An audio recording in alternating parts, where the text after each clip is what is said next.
Okay, the Black Blogger, celebrating and reading the great Black authors. This is day 2 of my salute to Ralph Ellison.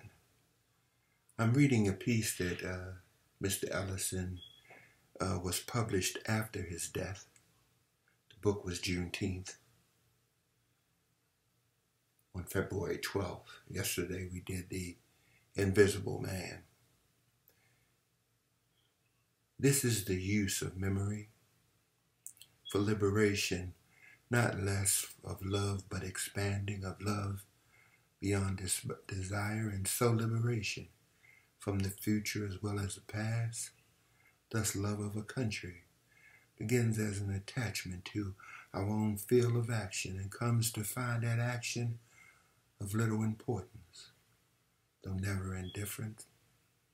History may be servitude, history may be freedom. See, now they vanish, the faces and places with the self which, as it could, love them to become renewed, transfigured, and in another pattern. And that's from T.S. Eliot, Little Giddings. Preface. Despite his death on April 16, 1994, we are by no means finished with Ralph Ellison's literary legacy, especially after the publication of his many-splendored second novel, Juneteenth, which guarantees that we will be discussing Ellison's contribution to American letters well into the next millennium. And as an increasingly multiracial society, we are indebted, of course, to John Callahan for conjuring up this portion of Ellison's magnum opus from over 2,000 pages, revised and rewritten over a period of 42 years. Everywhere in Juneteenth, Ellison's decade-long distillation of craftsmanship and originality of thought are evident. His dedication for his ambitious work to that vanished tribe into which I was born, the American Negroes, signals his project of honoring and exploring the lives of Black Americans who, from the nation founding to the 1950s, and despite the burden of racial oppression, embodied our republic's loftiest ideals. In Juneteenth, the vanished tribe is represented by Reverend Alonzo Hickman, a former Black jazz musician turned revivalist preacher who raises a white boy named Bliss in the hope that he will recognize the complexity of the American spirit experience and speak for our condition from inside the only acceptable mass, that he would embody our spirit in the council of our enemies. But Bliss turns his back on the Black culture that nurtured him, transforming first into a filmmaker, then into a race-baiting senator named Adam Sunraider, the most vehement enemy of their people in either House of Congress, who is shot by a Black assassin on the Senate floor, unraveling the mystery of Bliss's odyssey from child preacher to con man to racist politician, and of his own failure becomes Reverend Hickman's obsession as he keeps a vigil by the mortally wounded Sunraider's deathbed. Unlike Ellison's masterpiece, Invisible Man, a barn-burning Billy Roman that explodes forward from one chapter to the next, Juneteenth spirals downward ever deeper through the layers of memory, history, philosophical reflection, and culture, and in doing so delivers the most dazzling, breathtaking, seductive writing we have witnessed since Ellison's first novel in 1952. Herein, dozens of fully imagined, deeply felt passages refined and polished to the level of poetry. Readers will find, as in The Invisible Man, an exuberant, democratic fusion of fictional styles and American voices and vernaculars, symphonically rendered scenes of Southern revivals that celebrate Juneteenth, a day, June 19th, 1865, that Union troops entered Texas an astonishingly beautiful tribute to Abraham Lincoln, offered only with acuity that only a member of the vanished tribe could write, because it reveals our 14th president or 16th president to be one of us, not only because he freed us to the extent that he did, but because he freed himself of that awful inherited pride they denied us. And Ellison's characteristic humor and honoring his delicious wordplay and punning as he broods deeply on philosophical questions such as reality versus illusion, blind versus true seeing, and the fact that our lives are already more integrated than we usually dare to acknowledge. There's many a mystery, he writes, of the one and the many and the one, the you and them and the them and you.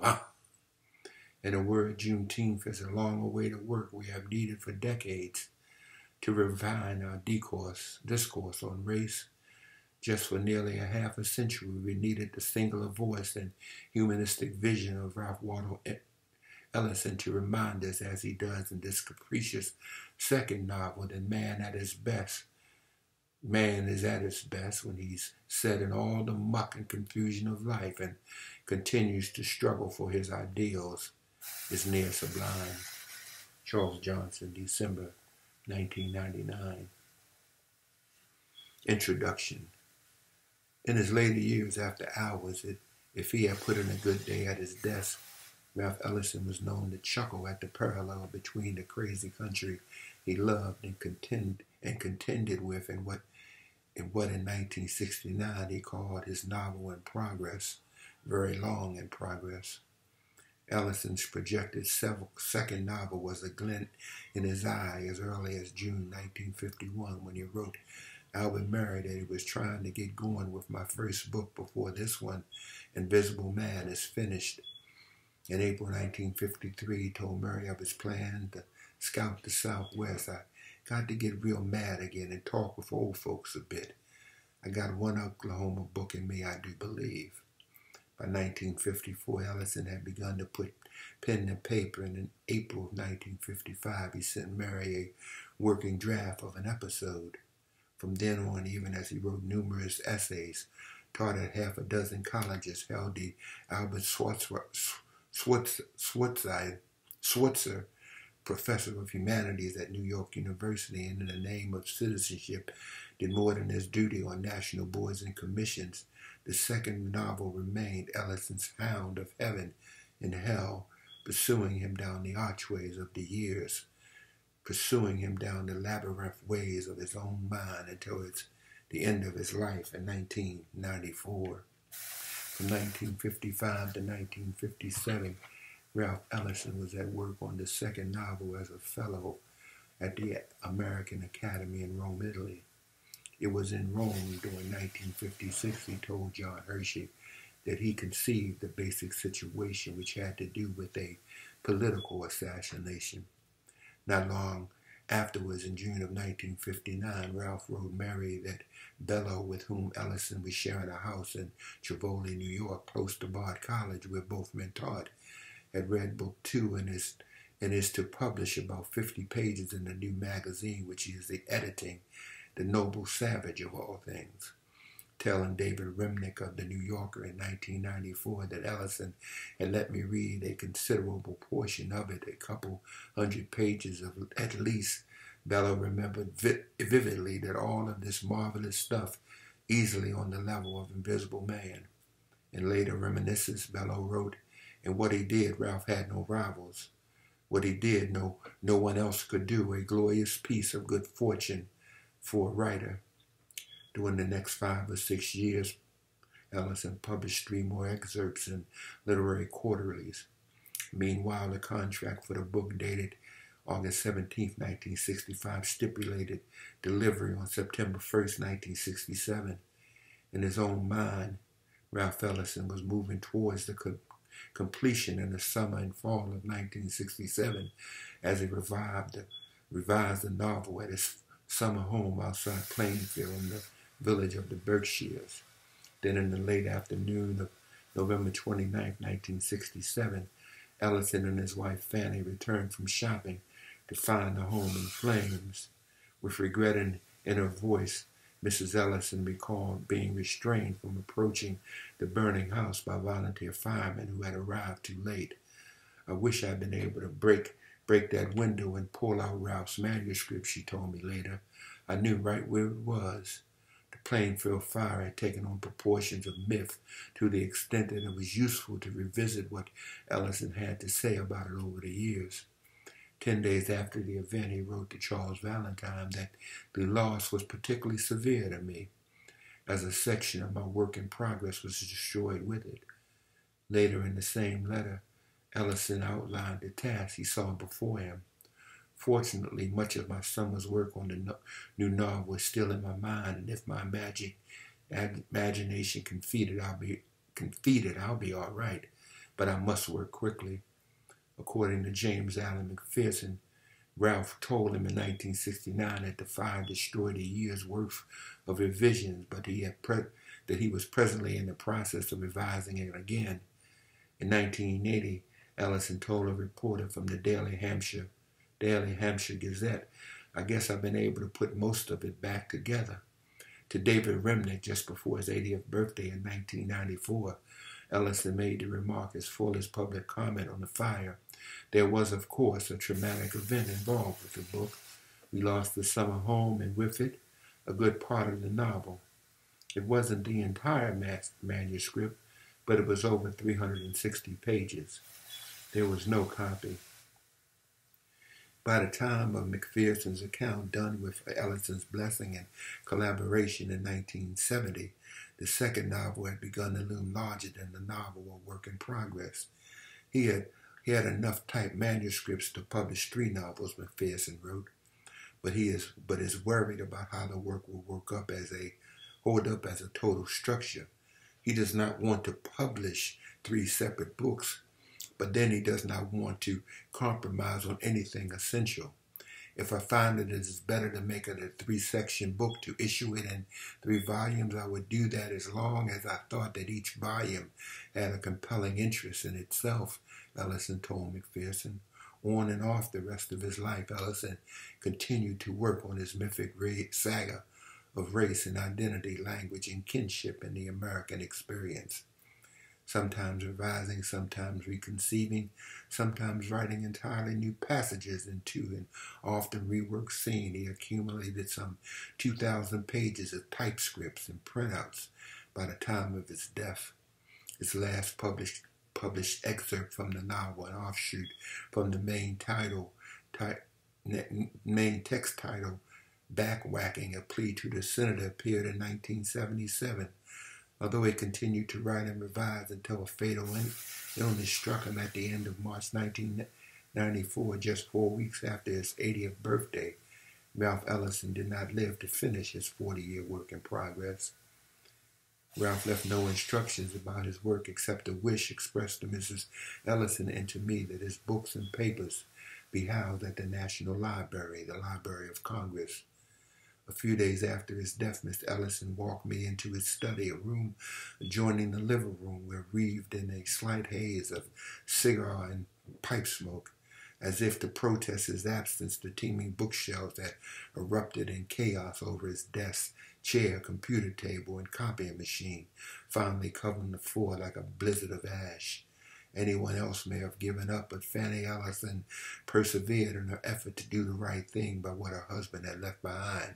She whetted my appetite by showing me stacks of printouts, scraps of note jottings on old newspapers and magazine subscription cards, and several neat boxes of computer disks. At her direction, I removed several thick black binders of typescript going back to the early 1970s from the first of 2 long, rectangular black steel file cabinets next to his desk. The other cabinet I was to discover contained folder after folder of earlier drafts, painstakingly labeled according to character or episode. Beginning, middle, and end, Mrs. Ellison mused. Does it have a beginning, middle, and end? The question can't be put any better than that, I thought. Many times I followed the twists and turns of Ellison's plot and his character's movements through the space and time. traced and retraced their steps as they moved from Washington, D.C., south to Georgia and Alabama, southwest to Oklahoma, back again to the nation's capital, and reached back with them from the novel's present moment of the mid-50s to spots of time in the 20s and 30s, and either further to the first decade of the new century where the Oklahoma Territory emerged as a state. And always Mrs. Ellison's questions pursued me and brought me back to the task at hand. For it was clear that at the center of Ellison's saga was the story of Reverend Hickman and the Senator's Sun Raider, from the senator's birth as bliss to his death. To use the architectural metaphor, this was the true center of Ellison's great unfinished house of fiction, and although he does not complete the wing of the edifice, their absence does not significantly mar the organic unity of the book we do have, Juneteenth. Of all that Ellison wrote on his saga of an unfinished novel, Juneteenth is the narrative that just best stands alone as a single, self-contained volume. Like a great river, perhaps the Mississippi for Ellison, the great highway around the integration of values and styles was taking place. Juneteenth draws from many unique African-American tributaries, sermons, folk tales, the blues and dozens, the swing and veracity of jazz. Its form borrows from the antiphonal call and response pattern of the black church and the riffs and bass lines of jazz. Through its pages flow the influence of literary antecedents and ancestors, among them Twain and Faulkner, who, like Ellison, were men of the territory.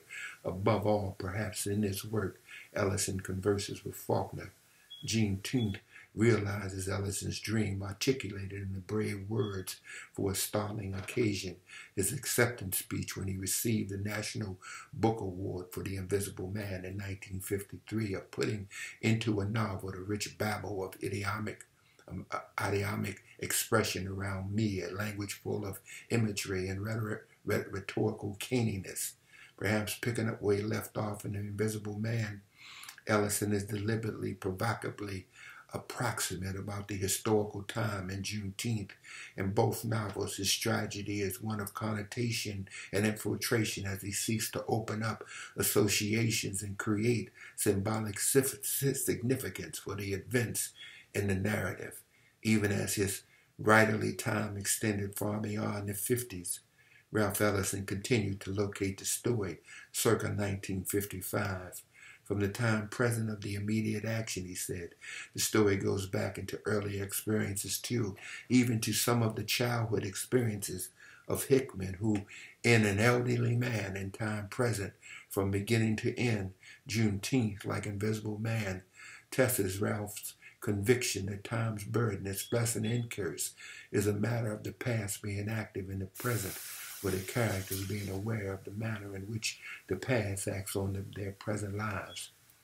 In the wake of Invisible Man, Ralph also dreamed of a fiction whose theme was the indivisibility of American experience in the American language, as tested by two equal protagonists.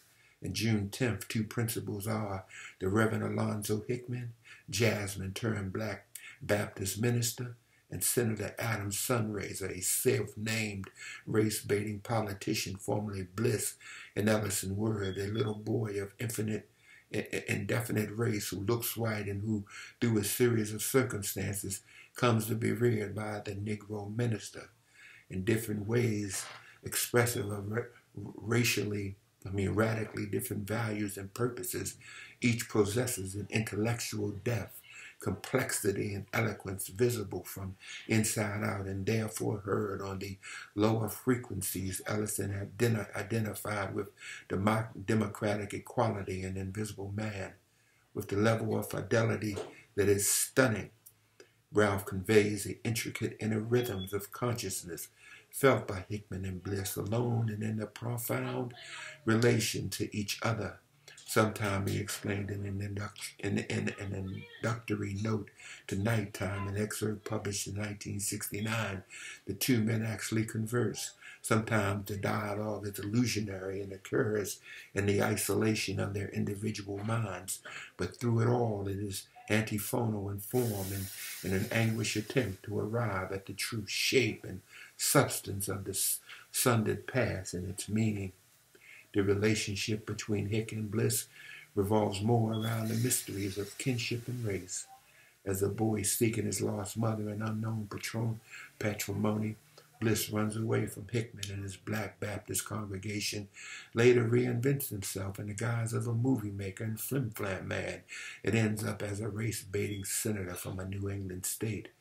After decades of separation during which he keeps track of Bliss through a Negro network of chauffeurs and porters and waiters, anybody who traveled in their work, Hickman hears ominous tidings of danger. He arrives in Washington with members of his congregation to warn his prodigal son but is allowed nowhere near the senator. The closest he and his followers get are seats in the Senate gallery for one of the senator's Sun Riders speeches. There, suddenly, Hickman's worst fear comes true. A young black man rises up in the gallery and shoots the senator, reeling from the impact of several bullets. Senator's Sun Raider loses control. Lord, he heard his standard idiom given away to African-American vernacular. Lord, why hast thou? To his astonishment, the senator recognizes Hickman's voice responding from above him.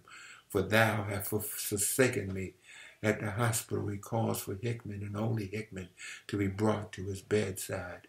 Throughout the unexpectedly resumed relationship between the two men, in Ellison's words, time, conflicts of value, the desire of one to remember nothing and the tendency of the other to remember too much have rendered communication between them difficult.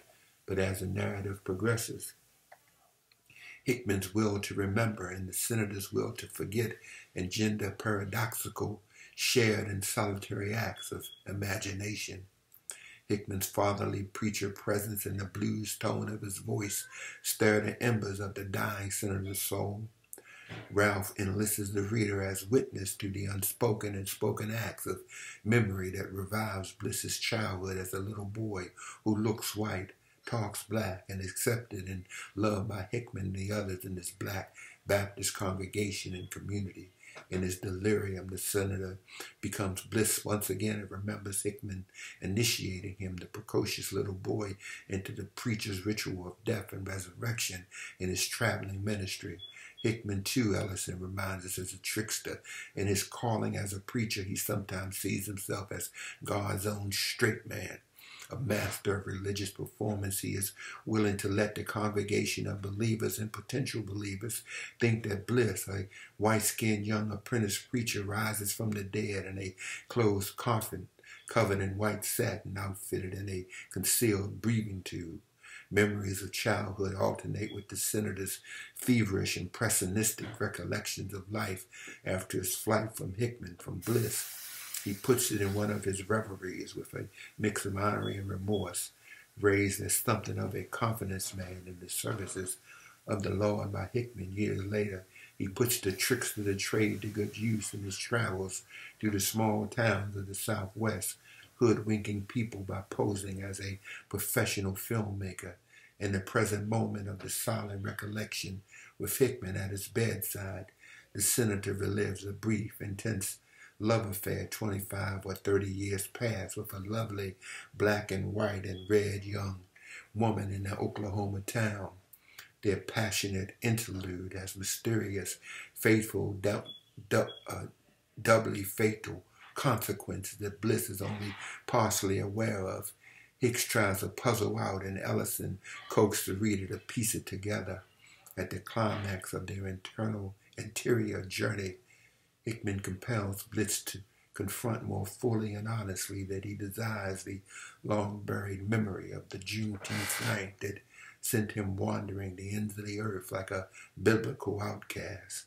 Under Hickman's prodding, he comes to realize, with a psychic pain as searing as the physical pains of his wounds, that he is tragically outcast from his true American self, which, whatever the unrevealed particulars of his genetic heritage, is somehow black. In the end, as he sinks into delirium and the fever dream of Approaching death, the senator hallucinates a succession of frightening, unforgivable, vengeful black American figures and reaches feebly for the consolation now offered only by Hickman, the spokesman and elder of that vanished tribe, the American Negroes, to whom Ellison dedicates this book. And Hickman, who Ellison as early as 1959 admitted was taking over the book, may be his finest creation. Hickman is a provincial, but he is anything but a hick. He clings, as the senator does, in the occasional moments of lyrical lucidity that part the stormy waters of his cynicism, to that same self-American faith, the democratic binocular creed of experience and experiment, diversity and tolerance, compassion and resilience. It is a complex faith founded on the contradictory and compromised attitude of the founders, founded on the experimental attitude of Ellison's namesake, Ralph Waldo Emerson, found in the dramatic comic lyricism of the blues, and the American geography founded on what Huck Finn called the territory. Of the territory in Huck Finn, Ellison tells Jervis Anderson 2 centuries after the Declaration of Independence, well, it is Oklahoma he is talking about. Oklahoma was a dream world, and after Reconstruction had been betrayed, people, black and white, came to the territory. Out of the territory came the state of Oklahoma. For Ellison, the geography, history, and human diversity of Oklahoma embodied the actual and potential, if often denied, richness of the country. From tragedy, the Trail of Tears in the 1830s, to the 5 Indian nations and the betrayal of Reconstruction for African Americans in the 1880s, followed migration to an territory open to complex possibilities. Ellison's story of the territory is the story of ancestors who populated the small black towns of Oklahoma, like that in Toni Morrison's Paradise, as well as the ancestors like his parents, whose presence in at once segregated and integrated places like Oklahoma City gave the culture an original flavor of speech and music before, during, and after World War I. Confirming Ellison's passion for history, Saul Bellow recalled Ellison emerging from the ballroom where he wrote in their shared, shabby mansion to mix very strong martinis in the kitchen and talk. Ralph was much better at history than I could ever be. But it had gradually become apparent that he was not merely talking about history, but telling the story of his life and tying it into American history. Bellow conveys the feeling of Ralph's satisfying personal and artistic urges as he paced off the familiar ground of his life. He took pleasure in returning again and again to the story of his development, not in order to revise or gild it, but to recover old failures and also to consider and reconsider how he might find a way to write his story. So it is with Ellison's novelistic chronicle, June 10th, in telling Hickman's story of the early days in Oklahoma and Bliss's A.K. Mr. Movie Man sojourn there in the 20s. Ellison, as Bellow sense, is imagining and telling his own story. In their different ways, Hickman and the senator recapitulate the world Ellison grew up and heard the old folks in Oklahoma tell about, as he remembers his former life as a young prodigy of Reverend Daddy Hickman, Bliss now, Senator's son rider. But still, Bliss on the lower frequencies comes to grip with the fact that he is also somehow black, as Ellison believed was the case for every single true American. With Hickman at his bedside, Sunrider silently confesses, yes, I loved them. Everyone did deep down. Like the great kindly Daddy Bear along the streets, my hand lost in his huge paw. Here, Ellison's recurring theme about orphans' loneliness and the evasion of identity is felt in toll on the deepest frequency of consciousness, its autobiographical impulse transmuted into art by bold acts of imagination. In conception and execution, June 10th is multifarious, multifaceted, multifocused, multi-voiced, multi-toned. After hearing Ellison read from the novel in the summer of 1969, James Allen McPherson brooded for many years about what he heard and slowly came to the conclusion that in his novel, Ellison was trying to solve the central problem of American literature. He was trying to find forms invested with enough familiarity to reinvent a much broader and more diverse world for those who take their provisional identities from groups. Finally, McPherson added that he might serve as a benediction for June 10th. I think he was trying to Negro Americanize the novel form. At the same time, he was attempting to move beyond it. So he was.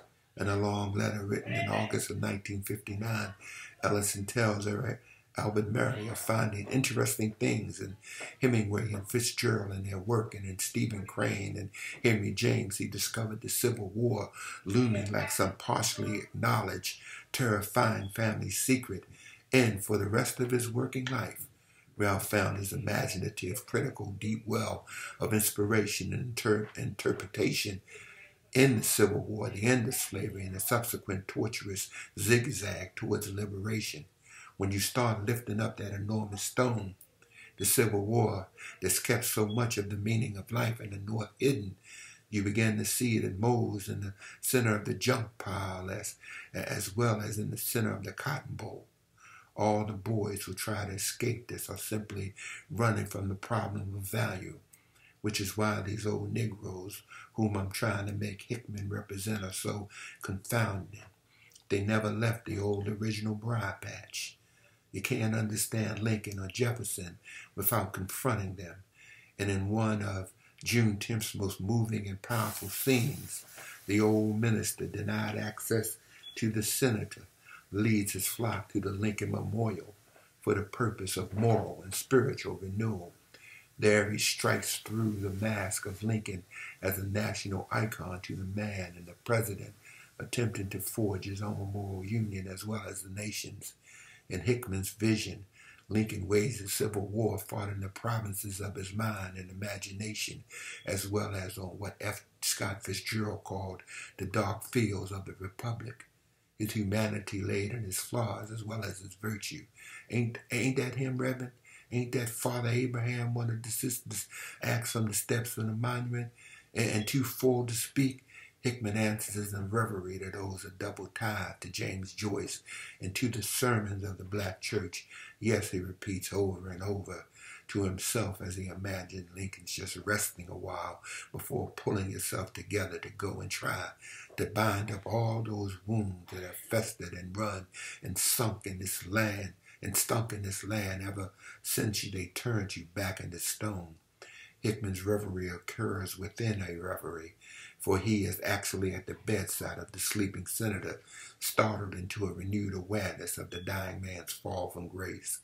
In a single thought, the old minister's identities as preacher, historian, citizen, and father become one.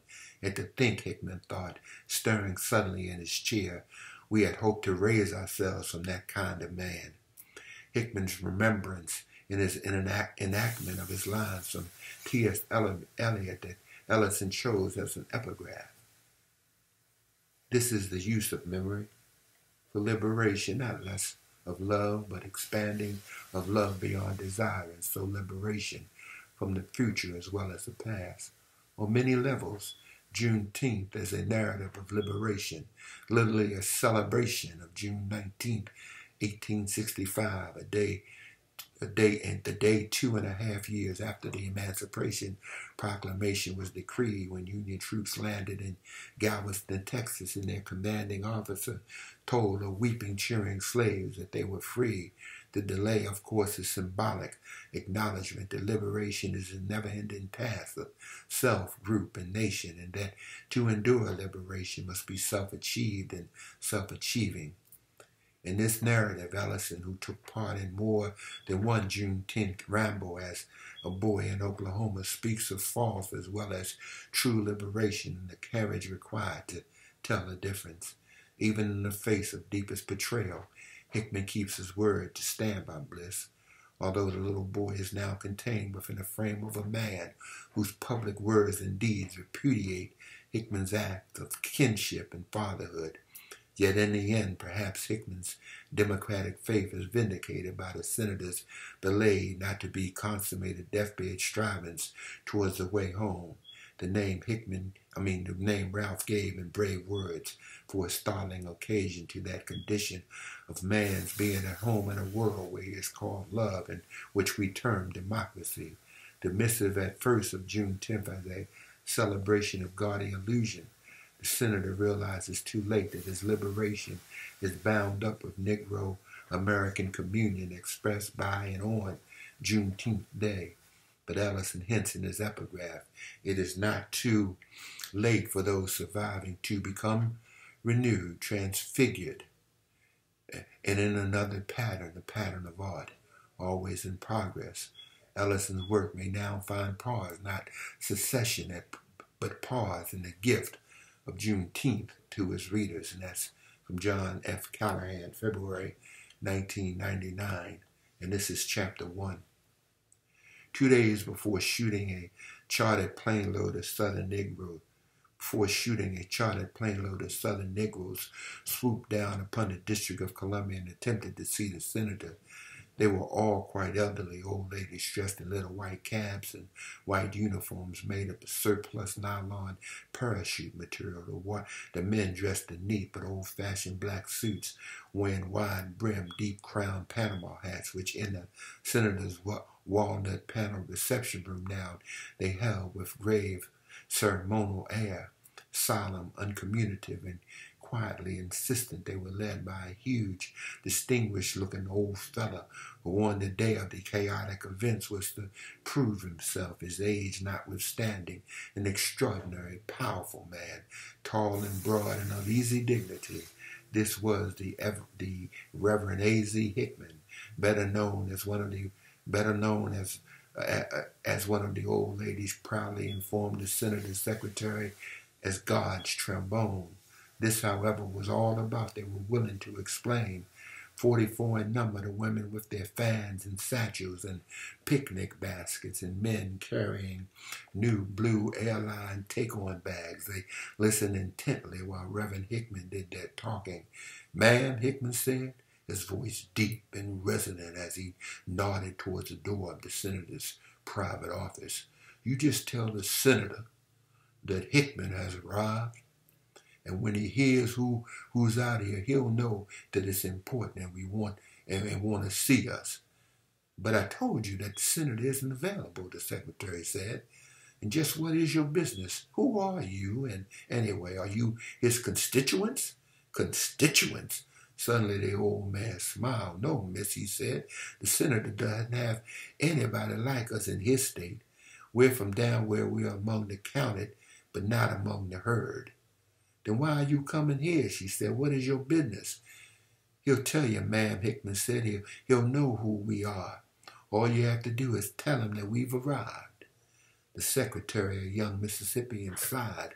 Obviously, these were Southern Negroes of a type she had known all her life, and old ones. Yet instead of being ready in herd-like movement towards the door, they were calmly waiting as though she hadn't said a word. And now she had a suspicion that for all their staring eyes, she actually didn't exist for them. They stood there now looking oddly like a delegation of Asians who had lost their interpreter along the way and were trying to tell her something which she had no interest in hearing through this old man who himself did not know the language. Suddenly they no longer seemed familiar, and a feeling of dreamlike incongruity came over her. There were so many that she could no longer see the large abstract paintings hung along the paneled walls, nor the framed facsimiles of the state documents which hung above a bust of Vice President Calhoun. Some of the old women were calmly plying their palm leaf fans as though in a serene defiance of the droning air conditioner. Yet she could see no trace of impertinence in their eyes, nor of any anger which the senator usually aroused in members of their group. Instead, they seemed resigned, like people embarked upon a difficult journey who were already far beyond the point of no return. Her uneasiness grew, then she blotted out the others by focusing her eyes narrowly upon their leader and when she spoke again, her voice took on a nervous edge. "I've told you that the senator isn't here," she said, "and you must realize that he is a busy man who can only see people by appointment." "We know, ma'am," Hickman said, "but you just don't walk in here and expect to see him on a minute's notice." "We understand that, ma'am," Hickman said, looking mildly in her eyes, his close-cut white hair tilted to one side. "But this is something that developed of a sudden. Couldn't you reach him by long distance? We'd pay the charges, and I don't even have to talk, miss. You can do the talking. All you have to say is that we have arrived." "I'm afraid that this is impossible," she said. The very evenness of this man's voice made her uncomfortably young, and now, deciding that she had exhausted all the tried and true techniques her region had worked out short of violence for getting rid of Negroes, the secretary lost her patience and telephoned for a guard. They left as quickly as they appeared, the old minister waiting behind until the last had stepped into the hall. Then he turned and she saw his full-length frame by the doorway as the others arranged themselves beyond him in the hall. "You're really making a mistake, miss," he said. "The senator knows us and knows you," she said indignantly. "I heard the senator's son Raider state that the only color he knows is a boy who shines his shoes at the golf club." "Oh?" Hickman shook his head as others exchanged knowing glances. "Very well, ma'am. We're sorry to have caused you this problem. It's just that it's very important that the senator know we're on the scene. So I hope you won't forget to tell him that we've arrived, because soon it might be too late." There was no threat in it. Indeed, his voice echoed the odd sadness which she thought she detected in the faces of the others just before the door blotted them from view. In the hall they exchanged no words, moving silently behind the guard who accompanied them down to the lobby. They were about to move into the street when a security-minded chief guard observed their number, stepped up, and ordered them searched. They submitted patiently, amused that anyone would consider them capable of harm, and for the first time an emotion broke the immobility of their faces. They chuckled, winked, and smiled, fully aware of the comic aspect of the situation. Here they were, quiet, old, and obviously religious black folk, who, because they had attempted to see the man who was considered the most vehement enemy of their people in either House of Congress, were being energetically searched by a uniformed security police, and they knew what the observed outcome would be. They were found to be armed with nothing more dangerous than pieces of fried chicken and ham sandwiches, chocolate cake, and sweet potato fried pies. Some obeyed the guard's complaints with exaggerated springiness, the old women giving their skirts a whirl as they turned in their flat-heeled shoes. In order to remove his wide-brimmed hat, one old man held it for the guard to look inside. Then, flipping out the waistband, he gave the crown a tap, causing something to fall on the floor, then waited with callous palmed hands extended as the guard bent to retrieve it.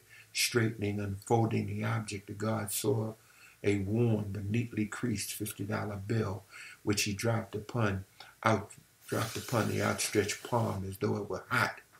They watched silently as he looked, as the old man gave a dry, harsh laugh. Then he continued laughing. The humor slowly receded behind their eyes. Not until they were allowed to file into the street did they give further notice to their amusement. "These here are folks that don't understand nothing," one of the old ladies said. "If we had been kind to depend on the sword instead of the Lord, we'd been in our graves long ago. Ain't that right, Sis Otter?"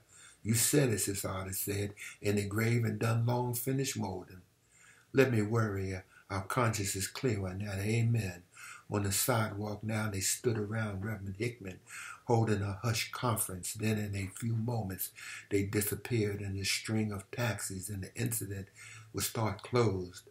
Shortly afterwards, however, they appeared mysteriously at a hotel where the senator leased a private suite and tried to see him. How they knew of the secret suite they would not explain. Next, they appeared at the editorial offices of the newspaper, which was most critical of the senator's methods. But here, too, they were turned away. They were taken for a protest group, just one more lot of disgruntled Negroes crying for justice as though theirs were the only grievances in the world. Indeed, they received less of a hearing here than elsewhere.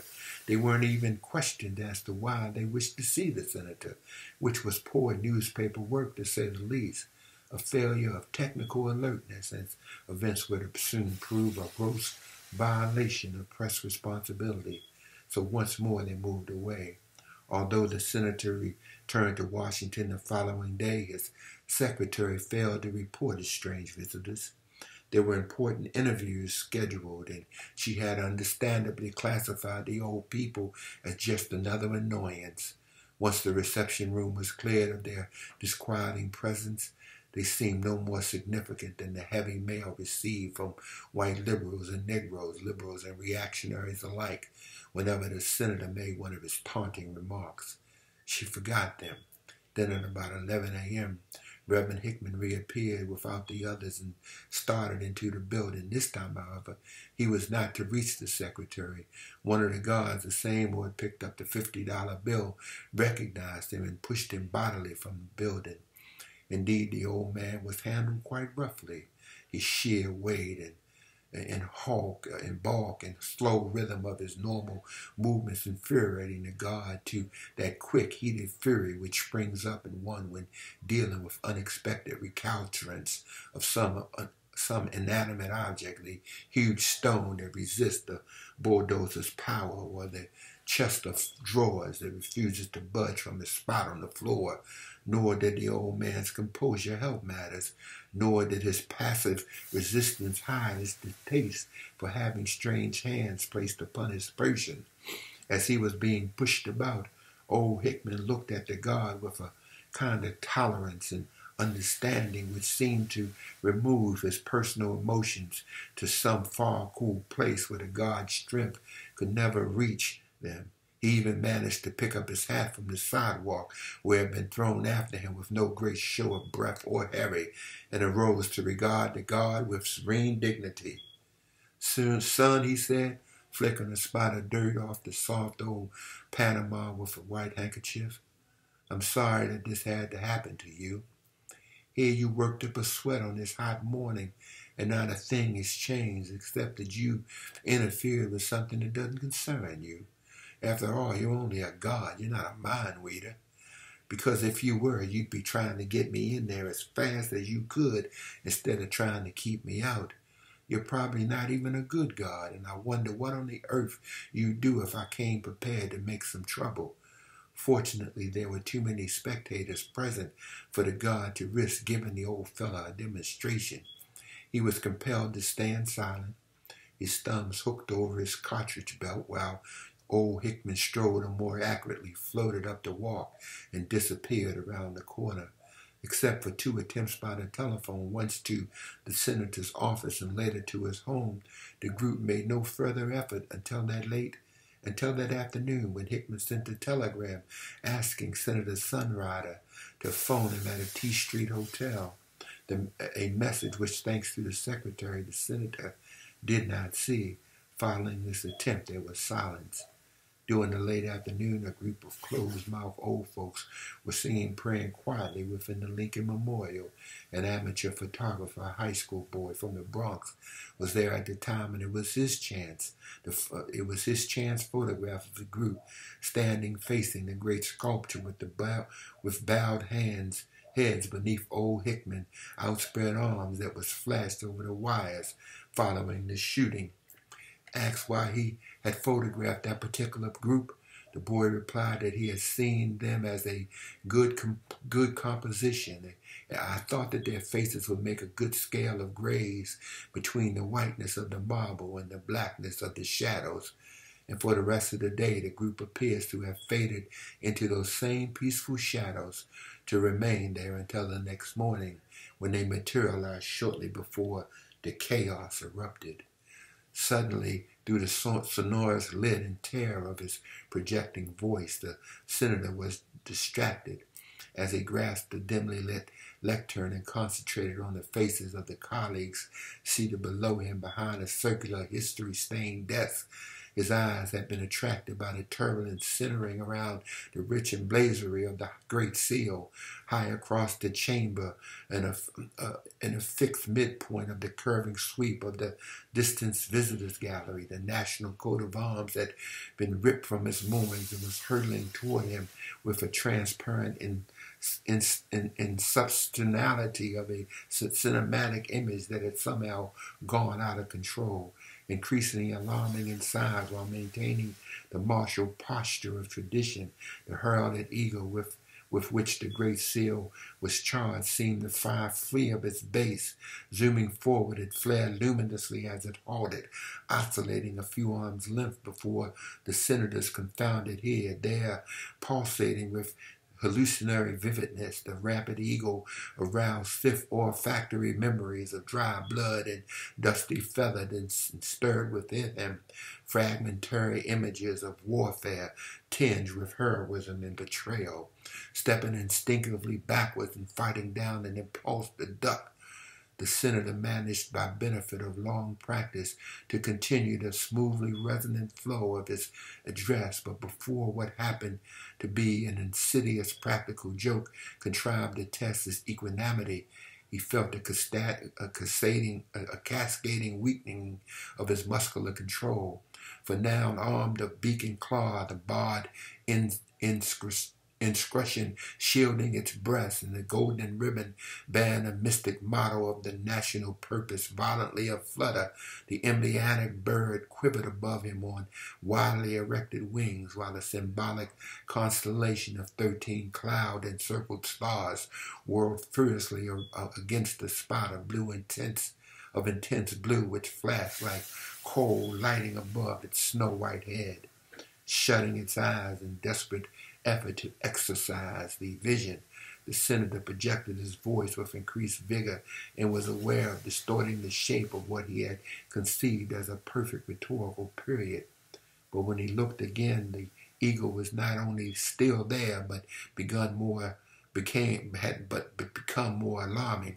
For at first, clutching its talons the ambiguous arms of the olive branch and the sheaves of arrows, the eagle's exposed eye had now looked in profile toward the traditional right, but now it shuddered with mysterious purpose, turning its head with sinister smoothness leftward until, with a barely perceptible flick of feathers, two sphinx-like eyes bore in upon the senator with a piercing frontal gaze. For a breathless interval, they held him savagely in mute interrogation, causing him to squint and toss his head. Then, with the stroke of a scimitar, the curved beak carved the air, and with its wingspan thrusting upwards, the feather-tipped tail flexed fan-like between feathery, widespread thighs. The eagle was no longer scrutinizing its face, but staring blandly in the direction indicated by its talon clutch of sharp-pointed arrows. Alarmed by the image's stubborn persistence, the senator felt imprisoned in an airless space, from which he viewed the placid scene of the chambers as though through a semi-transparent scrim of a theatrical stage, a scrim against which the heralded symbols in whose name he served flashed and flickered in wild endemic disarray. And even as he forced himself to continue his address, he was aware that his voice was no longer reaching him through the venerable chamber acoustics, but now sounding muted, metallic, and stringently strange through the taut vibrations of his laboring throat. Leaning forward and controlling himself by grasping the lectern, he recalled the famous cartoon which presented a man struggling desperately to prevent a huge octopus from dragging him from a manhole while a crowd thronged past unnoticing. For despite the disorder within his vision, the chamber appeared quite normal. Listening attentively, his audience was apparently unaware of his distress. And that's the end of the reading of the excerpt of Juneteenth. by Ralph Ellison. Have a great day.